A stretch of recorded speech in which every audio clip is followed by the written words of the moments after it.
I was setting the last tray on the buffet table when I noticed my seat was gone. Not moved, gone. A folded card on a cheap plastic chair near the kitchen read, "Family help." My sister-in-law, in her silk blouse and smirk, raised her glass and said, "We figured you'd be more comfortable near the serving area." My husband didn't look up. Not once. I stood there, holding the gravy spoon, heart pounding with shame, until I noticed my son slip away with something in his hand. Quiet. Focused. And not coming back empty-handed. I'd made the cranberry sauce from scratch. Basted the turkey at 5 a.m., stuffed it with rosemary and garlic, and tucked the skin back like my mother taught me. I ironed the napkins, tied the silverware with twine, and even added name cards with hand-lettered calligraphy. Everyone got a seat. Everyone but me. The kitchen smelled like effort and cinnamon, and yet somehow, I was invisible. No one even glanced my way unless they wanted a refill or needed something reheated. I had become the wallpaper. The help. The woman behind the meal. The dining room gleamed. The candles were lit. My sister-in-law wore a pale gold blouse that probably cost more than our mortgage payment. Her nails were glossy manicured, tapping rhythmically on her wine glass every time she spoke, which was often. "You know," she said loudly to the table, "I read this article about how some women prefer to serve. It gives them a sense of purpose." She didn't look at me, but her words were razor-edged. The table laughed. Even the cousin from Atlanta who barely knew me chuckled. My cheeks burned. I reached for a dish towel, just for something to hold. My husband sat at the head of the table, carving the turkey like he was the patriarch of some royal family. He made no mention of the missing seat beside him. No gesture toward me. He just passed the meat with a practiced hand, like the show had already begun and I'd never been in the cast. I watched him place a piece on everyone's plate except mine. I glanced back at my labeled chair, tucked next to the dishwasher. The folding legs wobbled a little. No cushion. No napkin. Just that card, "Family help." The words were written in the same calligraphy I used for everyone else's names. But not in my handwriting. That's when I noticed Ethan, my 12-year-old, moving through the crowd. He wasn't playing with his cousins. He wasn't swiping cookies or sneaking soda. He was headed toward the hallway, holding something tight under his arm. His face looked calm, but his pace had intention. Not rushed. Not hesitant. Just decided. He didn't make eye contact, but I knew he saw everything. I didn't follow him. I didn't need to. I've always known my son. Known when his silence wasn't confusion but choice. Known when his focus meant more than words. He didn't walk like a child just then. He walked like someone who had already made up his mind. Back in the dining room, the performance continued. My sister-in-law was telling a story about her spa retreat. Something about energy cleansing and goat milk facials. Someone asked who made the pie, and without missing a beat, she said, "Our in-house chef," with a wink toward me, followed by another round of laughter. Even the grandfather who was half deaf caught that one and chuckled. I smiled politely, but it cracked somewhere inside me. I picked up a plate, scraped crumbs into the trash, and told myself to breathe. This wasn't new. This had been years in the making. They just finally found a cute way to print it on cardstock. As the plates emptied and the wine flowed, I caught snippets of conversation about real estate deals, vacation plans, and a new pool someone was having installed. No one asked about me. No one asked if I'd eaten. At one point, the aunt who used to be kind leaned over and asked if I could bring more mashed potatoes. I didn't say yes. I just turned and walked back to the kitchen like I always did. But this time, I paused by the sink. Something in my chest was different. Not broken. Rearranged. I looked at the steam curling from the pots, the dirty spoons stacked beside the oven, the gravy stains on my sleeve. I looked down at my hands and remembered they used to write contracts, not carry casseroles. I had a law degree, once. Passed the bar. Gave it up for love. For partnership. For this. Someone clinked a glass again. My sister-in-law cleared her throat. "Let's raise a toast," she said, standing now. "To tradition, to family, and to the unsung heroes behind the scenes." She locked eyes with me, that smug little smile stretching just enough. "Some of us make the memories," she said, lifting her glass, "and some of us just make the stuffing." There was laughter. Some polite. Some real. My husband smiled, actually smiled. And in that moment, I didn't feel anger. I felt clarity. Cold, clean clarity. Then, the front door opened. Not loudly. Not like a guest arriving late. Just, deliberately. The kind of sound that quiets a room before people even realize they've gone quiet. Ethan stepped back into the dining room. But he wasn't alone. Behind him walked a man in a dark suit. Not festive. Not family. He carried a black folder tucked under his arm and scanned the room like he had been here before. Ethan didn't speak. He just pointed toward the dining table, then looked directly at me. Our eyes locked, and in that second, I saw it. The reversal. The storm that had been quietly brewing in his little heart. And the calm that came with knowing it was about to land. My sister-in-law squinted. Who's this? But I already knew. And in the silence that followed, I smiled for the first time that night. Not politely. Not for show. I smiled because I suddenly remembered. Sometimes the quiet ones don't stay quiet forever. And this time, I wasn't the only one who came prepared. The silence that followed Ethan's return wasn't accidental. It was the kind of pause that hangs in the air like a held breath, unnatural in a room that had been roaring with smug laughter only moments before. The man beside him, crisp in a navy suit with no holiday cheer on his face, nodded once in my direction, then stood quietly near the doorway as if waiting for a cue. No one knew who he was. But I did. And so did my son. I reached for a napkin, not because I needed it, but because my hands needed something to do besides shaking. Not with fear, but with the restrained relief of someone who's been silent too long and is finally heard without even opening her mouth. They didn't recognize him, of course. To them, he was just a stranger at Thanksgiving. But to me, he was James Patel, the youngest partner at a legal firm I'd quietly consulted for the past year. I met him at a seminar I attended under my maiden name. He never knew me as Mark's wife. He knew me as a woman with sharp questions and sharper instincts, someone who hadn't lost her edge, just tucked it away for too long. I hadn't intended to use any of this. I didn't plan revenge. I just wanted an option. A path back to myself. And Ethan. Ethan must have remembered the file I kept in the safe. He must have taken it while I was making the pies. The guests began murmuring. My sister-in-law glanced from the suited man to my son, to me, then back again.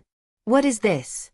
she said, half laughing, the kind of laugh people use when they feel something slipping but aren't ready to admit it. "Is this some sort of holiday prank?"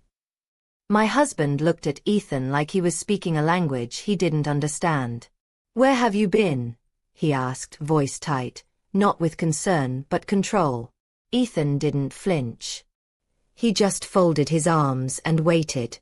But to understand what led to this moment, you'd have to rewind. You'd have to go back a few years, maybe more. I met Mark in law school.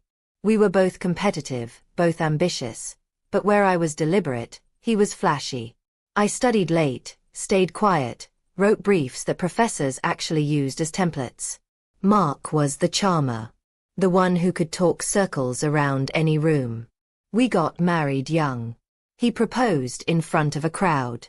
Said I was the smartest woman he'd ever met. Said we'd build something together. I believed him.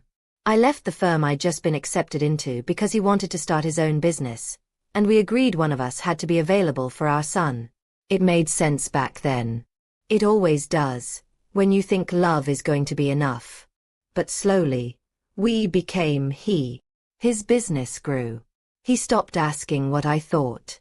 Said things like, "You've got a better eye for domestic stuff anyway," when I offered help with logistics or planning. He'd hand me receipts to organize, not realizing I'd once audited budgets bigger than his company. He didn't mean harm, not at first. But every small dismissal became a permanent decision. The family dinners I once hosted with pride started feeling like unpaid catering gigs. My title quietly shifted from partner to helper.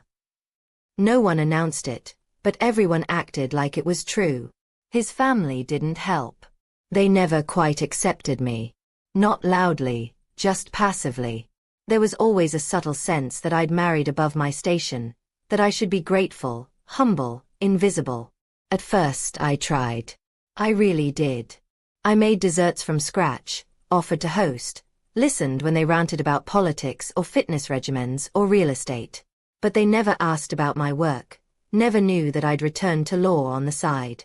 I took consulting cases quietly, under my maiden name. Not to prove anything. Just to remember who I was. And then there was Ethan. My reason for keeping peace. My reason for swallowing things I should have spit out. I didn't want him to grow up in a fractured house. I told myself I could endure the small humiliations if it meant he felt loved, secure. But children are never as blind as we think. He saw the glances. Heard the tones. Watched his father forget to thank me every single year while praising his sister's choice in wine like she'd ended world hunger. I didn't think he noticed. But he did. And now I knew how deeply. Back in the dining room, I saw him standing taller than usual, shoulders squared. The man beside him opened his folder slowly. Still he didn't speak. He was waiting for something. Maybe permission. Maybe a signal. Or maybe, like me, he just understood the power of patience. Of letting others dig their own hole. Mark leaned forward, annoyed now. Is someone going to explain what's happening here? His voice had that tight, performative civility that he used in boardrooms when he was one question away from snapping. Because if this is some kind of stunt, it's not funny. No, I said quietly. My voice didn't need volume. It had weight. It's not funny. It's necessary. Every head turned. They hadn't heard me speak all night. I'd been a ghost in my own home. But now, the room listened. James glanced at Ethan once, then pulled out a single sheet of paper from the folder. Mrs. Hartley, he said, using my maiden name as we'd agreed. Do you authorize me to speak? I do, I said. And it felt like the first real vow I'd spoken in years. And just like that, the air shifted. Plates were still half full. Glasses still clinked with ice. But the atmosphere turned dense. Like something was about to snap. The first layer had peeled back, and what was underneath wasn't fury, it was truth. And the truth doesn't shout. It walks in wearing a suit. It carries paperwork. And sometimes, it shows up right after dinner, just when everyone thinks they've digested everything they need to. But dessert hadn't even been served yet. And neither had justice. James unfolded the paper with a kind of calm that made people nervous. Not theatrical, not rushed, just precise. The same way I used to write depositions before I ever became someone's wife, someone's hostess, someone's invisible convenience. He placed the paper gently on the table beside my husband's wine glass and tapped once. This is a certified notice of legal reassignment. Ownership and control of Hartley Supply and Logistics has been transferred effective this week. The majority shareholder is now, he paused and turned his head slightly, as if allowing someone else to say it, Mrs. Eliza Hartley. There it was. A sentence so soft it might have been missed if not for the way it detonated the silence. Forks froze mid-air. Someone coughed. My sister-in-law blinked twice, like the words didn't make sense together. My husband didn't move at all. I didn't gloat. I didn't even blink. I just kept my hands in my lap and looked across the table like I was watching strangers talk. Because that's what it had become, strangers sitting in a home that had forgotten who built it. I had spent the last year regaining control, quietly buying shares from tired vendors, neglected partners, and a few employees who were more loyal to fairness than to ego. All legal. All documented. And all tucked away until I was ready. Ethan stood beside James, arms crossed, calm like he was watching the ending to a movie he already knew by heart. That boy had seen me file forms late at night, double-check numbers, print contracts. He once asked what silent partner meant. I told him it was someone powerful who didn't need applause to make moves. I never thought he'd remember. But he did. And he knew exactly when to speak. Mark finally cleared his throat, but when he opened his mouth, nothing came out. He looked from James to Ethan to me. "This is ridiculous," he said, though his voice cracked on the last syllable. "You can't just. What is this?" "It's not sudden," James replied. "It's legal. The paperwork has been in place for months. The board approved it. Your name is still on the company. But control? That shifted the moment your wife decided to stop disappearing." I could feel the heat rising in the room, but not toward me. Toward the realization. The discomfort. The cracks in their certainty. The relatives who used to nod along with Mark's speeches were now staring at their plates. The cousin who had laughed loudest earlier quietly slid his chair back, not quite leaving, but not quite staying either. My sister-in-law snapped next. "This is petty," she hissed. "You hijack Thanksgiving to make some feminist statement? You were given a role. A good life. Some people would be grateful." I turned to her slowly. I was. For a while. Until I realized that gratitude shouldn't require silence. Or servitude. Or a chair next to the trash bins. Her mouth opened, then shut again. James placed another paper on the table. "There's also a notice of amendment to Mr. Hartley's personal trust," he added. "All discretionary access is now subject to joint approval. Meaning, Mrs. Hartley now has full oversight." Mark looked like he'd swallowed glass. "You can't do this." "I already did," I said. Calmly. Without heat. Without theatrics. "You gave me every reason." Ethan stepped forward then. Just one step, but it felt like everything shifted with it. He looked directly at his father. "You said Mom didn't understand the business," he said. "You told Uncle Theo last week that she was lucky you let her play house." "I heard you." He didn't yell. He didn't cry. He just told the truth. In front of everyone. There was no sound in the room except the faint clicking of someone's fork against their plate. My husband's face turned ashen. He looked toward the hallway like maybe he could still escape whatever this had become. But there was nowhere to go. "I didn't want it to be like this," I said, and I meant it. I wanted partnership. Respect. A place at the table. But when someone keeps pulling out your chair, eventually you stand. And when you stand long enough, you start to remember how to move on your own. I rose slowly, pushing the chair behind me. It didn't scrape. It didn't squeak. It just moved aside like it had never belonged to me in the first place. And maybe it never had. I walked toward Ethan and gently placed my hand on his shoulder. He didn't flinch. Just leaned into it like he had been waiting. "I'm not staying for pie," I said to no one in particular. "But thank you for the reminder. Sometimes, you have to lose your seat to realize you were never meant to ask for one. You build your own table instead." As we turned toward the door, James followed. My husband didn't say a word. My sister-in-law sat frozen.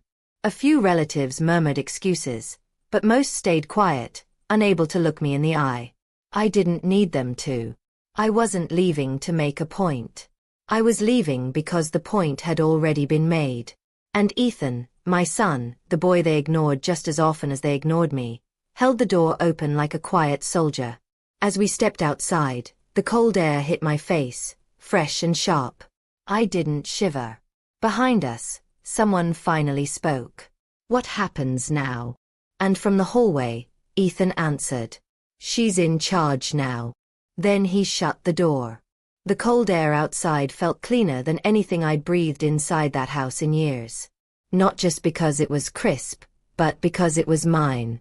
Mine in the way silence becomes power when you stop filling it with apologies. I didn't look back. I didn't need to. The closing of the front door behind us wasn't dramatic. It was final. The last course had been served, and it wasn't pie. It was the truth, plated and delivered in front of every smug relative who had treated me like I belonged in the background.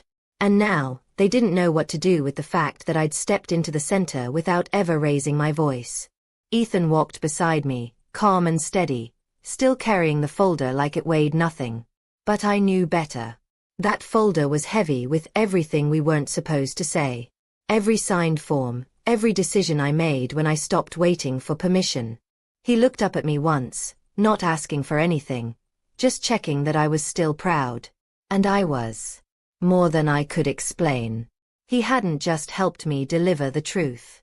He had watched, listened, and chosen to be part of the moment I stopped being invisible.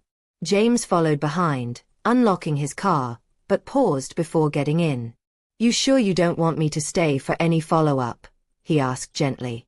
"It's going to take them a minute to realize this wasn't symbolic." I shook my head. Let them talk. Let them think. The paperwork will do the rest. He smiled, small, professional, but with just enough approval behind it.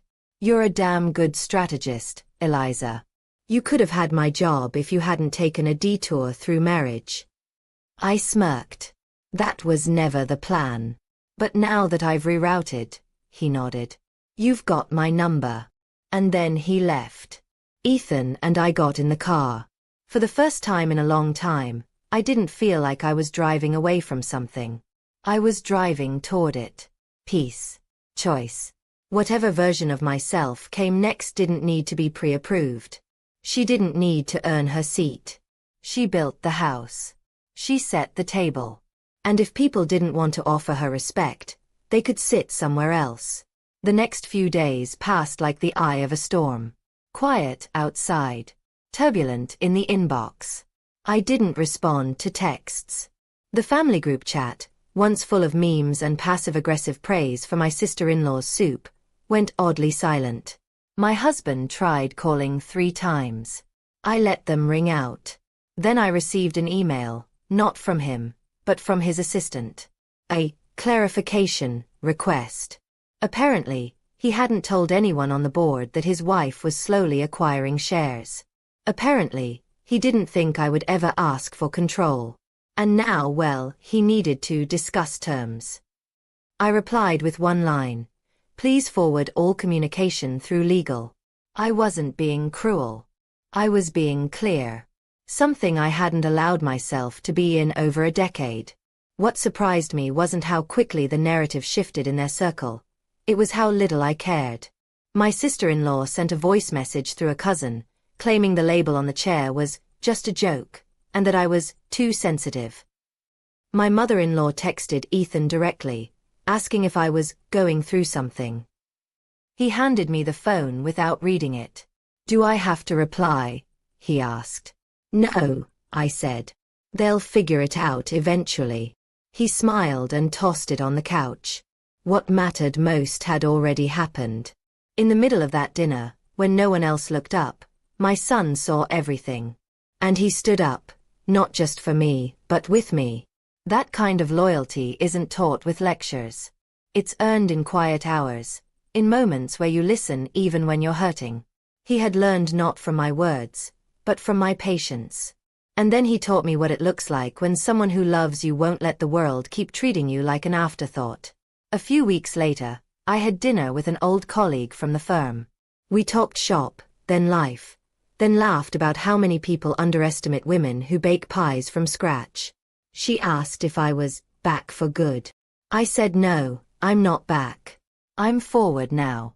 The business didn't collapse without my husband's exclusive control.